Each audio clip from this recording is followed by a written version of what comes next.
não entendo, gente. Parece que eu vejo um jogo, vocês veem outro. Tava fácil também. Eu não acho que ele foi mal, não. Sinceramente. Acho que foi mal mesmo. Aliás, eu acho ele muito mais lúcido do que o Cebolinha. Ele busca um passe curto, uma tabela, uma infiltração, uma triangulação.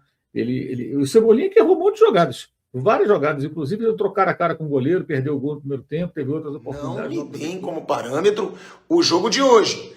Porque lá no jogo contra o Sampaio Corrêa, que o Flamengo também goleou, pô, isso vai dar ânimo pro Flamengo, motivação. Foi o mesmo discurso que estão usando hoje. Não deu ânimo nenhum. Goleou o Sampaio Corrêa, continuou péssimo depois. Agora, deixa claro, evidente, que não tem como deixar o Pedro de fora do Fla-Flu. Que não tem como arrumar um jeito do Paquetá jogar mais solto como ele jogou hoje. Assim, rapidinho. A sequência de jogos, né, o torcedor não está vendo, é evidente, ninguém está vendo o Flamengo atropelar ninguém. Não tá vendo. Só que o que mais incomoda é que também não está vendo o Flamengo sequer jogar bem contra alguém. Salve, salve nação, vambora com mais um vídeo aí falando sobre o nosso Flamengo. O Flamengo goleia o Madureira por 8-0 aí, né? E avança para a final do Carioca. Ou melhor dizendo, já tinha avançado ainda no primeiro jogo, né? Porém, vamos repercutir aí o que a mídia esportiva falou sobre essa goleada do Flamengo. E uma fala de Mauro César durante a sua live me chamou muita atenção.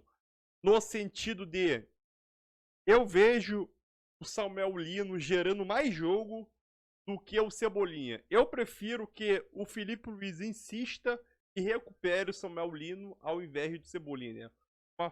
Uma fala que o Mauro César falou, né, sobre a preferência dele de titular ao invés do Cebolinha, como muita gente vem defendendo. Ele prefere o Samuel Lino porque consegue gerar mais jogo na opinião dele, né? Eu quero saber a tua opinião também aqui nos comentários, deixe seu like e vamos embora com mais vídeo aí, mais um debate. Mengão venceu, agora a decisão nessa segunda-feira, Flamengo e Fluminense. Bora! Levantaram um troféu primeiro do ano e não conseguiu. Então o torcedor deixando claro que o 8-0, legal, mas não é o bastante. Qual é o recado? O recado é óbvio, né? O recado é vocês têm que ganhar o campeonato carioca, é isso que eles querem dizer.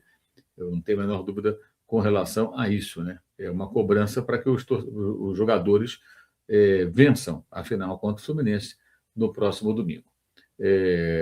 Não sei se ajuda, se não ajuda, mas é um fato, né? Eu acho que é exagerado chamar o time de sem vergonha, mas eu entendi o recado. O recado é esse. Olha, isso não basta. Ah, fizemos 8-0. Não basta. Fosse hoje 1-0, 2-0, tivessem derrotado o Lanús por 2-0 na quinta-feira ganhando a Recopa, os torcedores estariam muito mais satisfeitos, né? Então, dá para entender que o recado foi no sentido de que não se contentam com essa goleada. E eu acho até que não é para se contentar, evidentemente, né? Enfim, uma parte da torcida reclamou, mas para os jogadores, para o time, para o grupo, claro que acalmou, deu uma acalmada. Aquilo foi um protesto pontual. Eu tenho certeza que o torcedor, vocês aqui no chat, não estão tão aborrecidos. Então, 8-0, dá uma acalmada. Agora, o protesto no final, time sem vergonha, eu não vou colocar no título, porque eu acho que é dar voz, é dar uma repercussão, é um grito localizado dos torcedores das organizadas. A torcida do Flamengo é muito mais do que isso. Quiseram marcar uma posição. Eu entendi o recado que eles quiseram dar, mas eu acho que é um exagero do time sem vergonha. Eu não vou tratar o grito da organizada como se fosse a única coisa que aconteceu. Eu acho que deu uma acalmada nos ânimos, sim. 8-0 acalma, gente. Se fosse 1-0 suado, ia ter muito protesto, muita gente puta da vida, mas foi 8-0. O Weberson Rocha falando que do grito de guerra para jogar no Flamengo tem que ter disposição, o time sem vergonha, a torcida não perdoa. Foi um recado, né? Eu acho que é legítimo, entendeu? Eu acho que o torcedor nem acha o time sem vergonha. Por que ele fala isso? Por que ele canta isso? Para mostrar, gente, 8-0 não basta, nós estamos bem decepcionados, a gente quer mais do que isso. Quer o quê? Agora, o que é possível? Quer ganhar do Fluminense e depois começar a ganhar jogos no Brasileiro e melhorar a posição no campeonato. O Madruga, incrível como o Lino está mal. Porra, mas ele foi bem hoje, criou jogadas, fez um gol. Não entendo, gente. Parece que eu vejo um jogo, vocês veem outro. Estava fácil também. Eu não acho que ele foi mal, não. Sinceramente. Acho que foi mal mesmo. Aliás, eu acho ele muito mais lúcido do que o Cebolinha. Ele busca um passe curto, uma tabela, uma infiltração, uma triangulação. O Cebolinha que errou um monte de jogadas. Várias jogadas, inclusive, ele trocar a cara com o goleiro, perdeu o gol no primeiro tempo, teve outras oportunidades, não aproveitou. Né? Enfim. Marcelo Plata e Lino nos lugares de Pedro e Cebolinha. Eu acho absurdo essa preferência, está mais... Olha, esse é o Flamengo-Salgueiro. Na minha opinião, Flamengo-Salgueiro. O Lino tem que ser titular, não o Cebolinha. O Cebolinha não me convence. Isso independentemente do que ele falou semana passada. Eu queria que as pessoas me dissessem quais foram as jogadas decisivas do Cebolinha. Eu acho o Lino muito mais jogador. Acho que vale muito mais a pena insistir no Lino, recuperar o Lino, que está com a autoestima em campo aparentemente baixa, sem confiança, do que investir no jogador que já falou que quer ir embora. Ainda mais agora que falou que quer ir embora. Se antes eu pensava assim, agora mais ainda. A Maria Isabela falando que o protesto deveria vir em forma de deboche, seria mais inteligente, não servir de parâmetro esse jogo, mas ajuda a dar confiança para vários jogadores. Eu falei sobre isso hoje na live, na S1 Live. O Rogério, você acha que a posição ideal do Paquetá é a mesma da Arrascaeta? Não necessariamente. Ele pode jogar junto com a Arrascaeta sem problema nenhum. A questão é a formação tática. Se ele jogar, por exemplo, num 4-4-2, ele pode ter Arrascaeta, Paquetá, Jorginho e Pulgar no meio campo, que seria o meu meio campo. Talvez sem o Paquetá preso na direita. E se um quarteto no meio campo, 2 atacantes, para mim seria Pedro, Samuel Lino, um mais referência, o outro com circulação, daria liberdade para o Lino jogar pela esquerda, para procurar jogo pela direita, circular pelo ataque, tabelando, buscando jogadas de lado, de preferência pela esquerda, mas se ele tiver que cair pela direita, trocar de posição, não haveria problema nenhum, abrindo espaço para a subida dos laterais, eventualmente pode cair o Paquetá pela direita, fazer uma jogada de tabela com o Varela, com o Royal. Eu partiria para essa saída que na minha opinião, seria a maneira de você privilegiar os melhores jogadores. E para mim, os melhores jogadores, com todos em forma, o melhor time possível, para mim, na teoria, no papel, seria Rossi, apesar das atrapalhadas que ele vem protagonizando em alguns momentos, ainda seria Rossi, não André. Varela, Léo Ortiz, Léo Pereira, podendo ser o Danilo, podendo ser até o Vitão, mas eu partiria de Léo Ortiz e Léo Pereira. E Alexandre. Pulgar, Jorginho, Paquetá, Arrascaeta, Pedro Lino. Esse seria o meu time. Acho que esse seria o time que reuniria os melhores jogadores em diferentes posições que o Flamengo tem hoje. Todos em boa forma, todos bem fisicamente, seria esse o meu time. Com a possibilidade de você ter um Carrascal, ter um Luiz Araújo, ter um Bruno Henrique, ter um Cebolinha, ter um Plata, ter um De La Cruz, ter um Everton Araújo, ter um Saúl daqui a pouco, ter um Royal, ter 2 bons zagueiros do banco, ter até o Ayrton Lucas, que fez um bom jogo contra o Lanús, defensivamente especialmente, mas protagonizou um lance de uma falha grotesca que comprometeu a sua atuação. Mas jogou bem. É incrível, né? Jogou bem, mas fez uma bobagem que até ofuscou o seu bom comportamento durante boa parte da partida. Pilhado, quero ver se hoje você vai elogiar o Pedro e o Paquetá. Recebi várias mensagens assim. Primeiro de tudo, claro que eu vou elogiar, até porque eu cobro para que esses caras mostrem o que eles podem jogar para o que eles ganham no Flamengo. Então, se eles fizerem gol, se eles criarem chances, eles vão ser sempre elogiados. Se eles mostrarem vontade nos jogos. Agora, é bom deixar uma coisa bem clara. O Madureira, principalmente com um jogador a menos, não pode ser parâmetro de nada. Quero eu que o Pedro e o Paquetá joguem contra times da Série A do Campeonato Brasileiro o que eles jogaram hoje. Só que isso ainda não aconteceu nesse ano. Vamos lembrar aqui. Paquetá, desde que chegou, não foi bem, não teve boas atuações no Brasileirão, na final da Recopa, na final da Supercopa. Pedro, um início horroroso de temporada. Os 6 gols que o Pedro tem no Carioca, que agora ele está disputando a artilharia, porque fez 4 hoje, 2 foram contra o Sampaio Corrêa, o fraquíssimo Sampaio Corrêa, e 4 foram hoje, quando o Madureira já estava com 1 a menos. Ou seja, foram contra o Madureira com 1 jogador a menos. Então, tem que ser elogiado? Claro que tem. Eu sou sujeito homem. Eu critico quando está mal e vou elogiar quando jogar bem. Pelo contrário, eu quero que jogue bem. Se eu critico é porque eu quero que esses caras mostrem a vontade que eles têm que ter vestindo a camisa do Flamengo. Agora, não me deem como parâmetro o jogo de hoje. Porque lá no jogo contra o Sampaio Corrêa, que o Flamengo também goleou, isso vai dar ânimo pro Flamengo, motivação. Foi o mesmo discurso que estão usando hoje. Não deu ânimo nenhum. Goleou o Sampaio Corrêa, continuou péssimo depois. Agora, tomara que esse jogo contra o Madureira e a pressão que a torcida botou nessa semana sirvam para motivar esse time do Flamengo, que não tem motivo para não estar motivado, né? Porque vestir a camisa do Flamengo, ganhar salário milionário em dia, já tem que ser motivo de muita motivação, mas tomara que agora a displicência acabe, a soberba acabe, que essa goleada de hoje seja um divisor de águas para a temporada. É o que eu mais quero e é por isso que eu critico. Porque tem muito potencial esse time. É um time caríssimo. O elenco, um dos elencos mais caros do Brasil. E estava mostrando muito pouco. Está mostrando muito pouco ainda nessa temporada. Se começar a mostrar, eu vou ser o primeiro a elogiar. Pilhado. Eu acho que uma das coisas boas, por exemplo, de ver essa goleada é deixar claro, evidente, que não tem como deixar o Pedro de fora do Fla-Flu. Que não tem como arrumar um jeito do Paquetá jogar mais solto, como ele jogou hoje, junto com o Arrascaeta. Acho que esses são os dois maiores recados que esse Flamengo 8, Madureira 0, deixam para o Felipe Luiz. A torcida está furiosa, a torcida recebeu a delegação na chegada do Maracanã com faixas e cantos. Antes do jogo, quando o time entrou para aquecer e antes da bola rolar, novamente foram hostilizados. Time sem vergonha, não é mole não, para jogar no Flamengo tem que ter disposição. Ei, Felipe Luiz, que tal um suco de caju? E por aí foi. E para minha surpresa, no final do jogo, a torcida voltou a cantar time sem vergonha.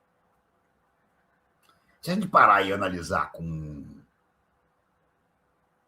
frieza, o recado ali é o seguinte: vocês hoje jogaram, ganharam, um jogo fácil, mas vocês não estão jogando assim. Então, o time é sem vergonha porque ele, na hora da verdade, pelo menos até este ponto da atual temporada, 2026, mês de março, estamos no início, o time tem sido muito mais sem vergonha do que digno de aplauso. Durante os 90 minutos, a torcida aplaudiu. A torcida apoiou. A torcida vibrou com os gols. Coisa que os jogadores do Flamengo, curiosamente, não fizeram. Eu acho que o fato de quase todos os jogadores não fazerem grandes festas no gol. Paquetá até no primeiro gol socou bem o ar e tudo. Aliás, o juizão. E o juizão, hein? O juizão queria anular aquele gol do Paquetá em base do quê, meu amigo? Perigo de gol? Que coisa horrorosa. O juiz que anula um gol daquele, que é preciso ser chamado pelo VAR para descobrir que não teve nada no lance, esse cara, meu amigo, no mínimo merece um puxão de orelha caprichado, né? Mas, enfim, insisto, esse jogo deixou alguns recados importantes. Isso quer dizer que o Flamengo passou a ser favorito para o Fla-Flu? Não, não acho. Não acho, porque não dá para comparar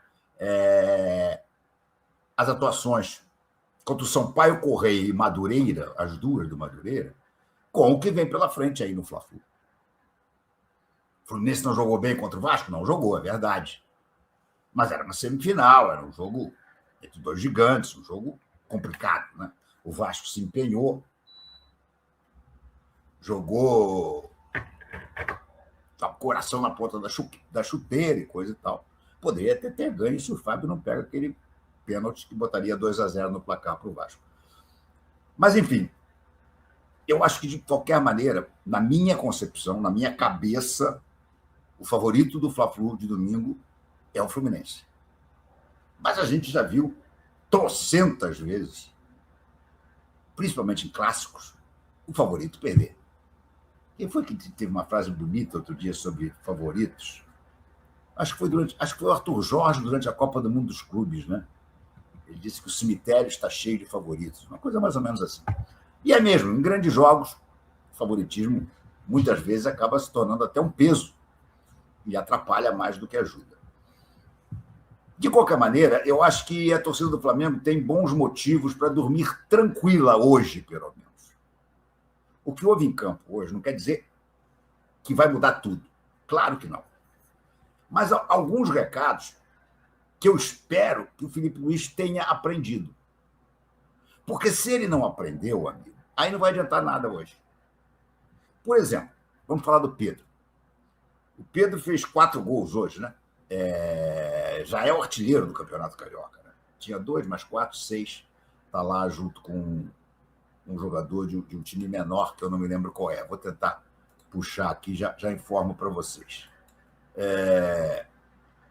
Mas voltando ao Pedro. O Paquetá começou o jogo voando. Primeiro eu preciso falar do Paquetá. O Paquetá começou o jogo voando. Paquetá, eu diria a vocês que o Paquetá estreou hoje na sua volta ao Flamengo.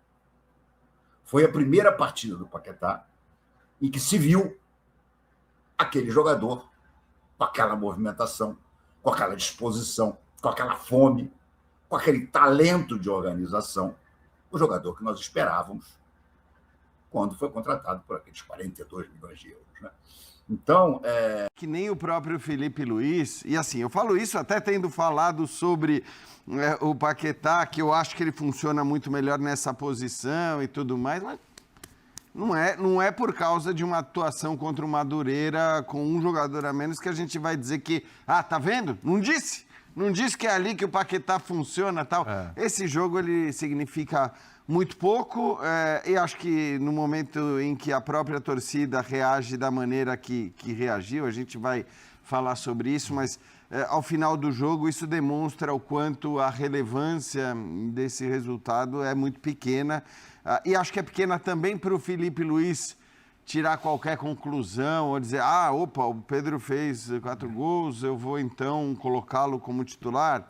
Não sei, acho que a gente pode discutir se ele deveria ser ou não titular. Deveria ter sido contra o Lanús, né? Isso a gente imaginava e não foi feito. Essa é uma outra discussão, mas não pode ser por causa dos gols contra o Madureira que ele vai tomar essa decisão. E não dá para comparar o Madureira com o Lanús, né? Não dá, não tem a menor condição. Senão as pessoas vão achar que é a mesma coisa. Pois é. São mundos completamente diferentes. Mas às vezes eu acho que tem gente que acha que é. É o mesmo plano. Pelas reações também contra o Lanús. Não estou dizendo que o Flamengo jogou bem ou que o Flamengo merecesse. Só não dá para... Porque eu acho que jogou não, mas eu digo... Principalmente contra o Corinthians, né? Mas para o torcedor, exatamente. É impossível hoje, eu vejo a maioria, reconhecer que do outro lado pode ter um time que complica a sua vida. Passar em cima com o rolo compressor de todos os adversários não é o que o futebol nos ensina. Não é para o Palmeiras, não é para o Flamengo, não é para o Manchester City, não é para o Real Madrid que perdeu hoje em casa para o Getafe, que não acontecia há mais de uma década, não é para o Barcelona, não é para o PSG, entendeu? Não é para o mundo todo, inclusive para o mundo civilizado do futebol, porque aqui não é. Então, cara, é preciso entender isso. E essa relação de superioridade e todo mundo lá embaixo não tem adversário, gera, minha visão, gera este tipo de atitude que não faz bem. A minha sequência de jogos, vou passar para você assim, rapidinho. A sequência de jogos, né, o torcedor não está vendo, é evidente, ninguém está vendo o Flamengo atropelar ninguém. Não está vendo. Só que o que mais incomoda é que também não está vendo o Flamengo sequer jogar bem contra alguém. A minha dúvida... Esse é o ponto. São vários jogos onde não é que o Flamengo não atropelou, mas jogou bem. Foi 2-1, 2-0, mas jogou bem. Quem está jogando bem no Brasil? Quem é o time hoje do momento? Do momento, sim. O Palmeiras está jogando melhor que o Flamengo, o Fluminense está jogando melhor que o Flamengo. Tem 2, pelo menos. Aí, o resto... O Flamengo voltou a treinar dia 12 de janeiro. Voltou, e antecipou o retorno A minha dúvida, já deixando a bola quicando o bicho estava pegando. Deixando a bola pingando pro Jean. Vai lá. Se essa relação tão tensa de parte da torcida que se manifesta no dia a dia na rede social e se manifestou hoje no estádio, atrapalha a recuperação da equipe. Se de alguma maneira o jogador pensa, tá? Não estou falando que o jogador está certo ou errado, mas o jogador pensa, eu ganhei do Palmeiras o tetracampeonato da Libertadores, eu ganhei o Campeonato Brasileiro, eu estou me esforçando, porque o jogador acha que está se esforçando. Eu sou vaiado. O que mais eu preciso fazer para esses caras me aplaudirem? Sim. Até que ponto isso pode atrapalhar, a gente não vai ter a resposta exata, a recuperação do Flamengo, que todos nós acreditamos que acontecerá na temporada Geode. E não é só a vaia, né, Jean? Teve manifestação de torcedores no Ninho do Urubu, os caras foram lá, cercaram um carro de jogador e tal, enfim, exigiram que fossem conversar com eles e não foram, né? Fala. Então, bom, primeiro que eu acho que é um padrão nacional, né? É essa coisa também que a gente ouve muito, não, mas é porque tem que entender que é o Flamengo, que o Flamengo é muito grande, o Flamengo é de fato tem a maior torcida do país, mas esse é o padrão nacional. Com raríssimas exceções, assim a banda toca. Um time campeão brasileiro e campeão da Libertadores vai tomar porrada em menos de uma dúzia de jogos, voltando nas condições que o Calçade citou e que acho que a gente não precisa aqui de novo esmiuçar e detalhar. Ele vai tomar porrada se não começar a ganhar e jogar bem rapidamente. É assim que a banda toca. Cada um tem o direito de agir da maneira como bem entende. Já respondendo a quem costuma responder nesse tipo de comentário que eu sempre faço, porque eu acho insano, eu acho contraproducente, eu acho que isso não leva a nada, não ajuda, né? Aí respondendo ao que o Birner tá questionando, eu acho que é contraproducente, porque se fosse algo produtivo, que gera um resultado, o Flamengo teria ganhado do Lanús no jogo de volta, porque já tinha sido xingado e chamado de time sem vergonha. Então, esse papo de que a cobrança imediatamente gera resultado, está provado que não é assim, e acho que é preciso olhar para o contexto. Então, é isso aí, nação, mais um vídeo aí para o canal, né? Sobre essa fala que eu disse no início do vídeo aí, a gente viu aí na fala de Mauro César aí, falando sobre a situação de ele preferir, na opinião dele, né? Ele preferir o Samuel Lino ao invés de Cebolinha, que o Felipe Luiz já tinha que manter uma sequência para conseguir recuperar o jogador, né? Que ele acha que o Samuel Lino é mais jogador do que o Cebolinha, na visão dele, né? Eu discordo que o Samuel Lino gere mais jogo do que o Cebolinha, né? No futebol que eu vejo, nas partidas que eu vejo, é que o Cebolinha consegue gerar mais jogo do que o Samuel Lino, né? Ou o Cebolinha erra mais porque ele tenta mais drible. É um cara mais ofensivo, né? Tem dois marcando ele vai pra cima dos dois. Samuel Lino não. Ele prefere a jogada 1 contra 1. 1 contra 1 ele vai para cima. Quando tem dois, ele pensa. Uma coisa que eu observo muito no Samuel Lino é que ele consegue enxergar o jogo. Então ele atrai a marcação para ele e geralmente sempre tem um cara desmarcado, ou na entrada da área ou até próprio dentro da área. Aí o que ele faz? Ao invés de ele driblar, ele toca para esse cara. Só que o Cebolinha ele é um cara mais incisivo, na minha opinião. Ele sempre parte para cima. Tem dois, ele dribla, e quando consegue driblar dois, abre um clarão na defesa do time adversário e o Flamengo tem uma ótima oportunidade de finalizar e até marcar o gol. Minha opinião, entre Cebolinha e Lino, quem dá mais jogo é o Cebolinha para mim, nesse exato momento, nesse recorte dos 5, 6, 7 jogos aí, né, para trás aí. Mas é a opinião dele, eu quero saber a tua opinião. Deixa a tua opinião nos comentários se você concorda, discorda. Deixa a tua opinião nos comentários, deixa seu like e tamo junto aí, nação. Fala, Flu! 50-50. Domingo.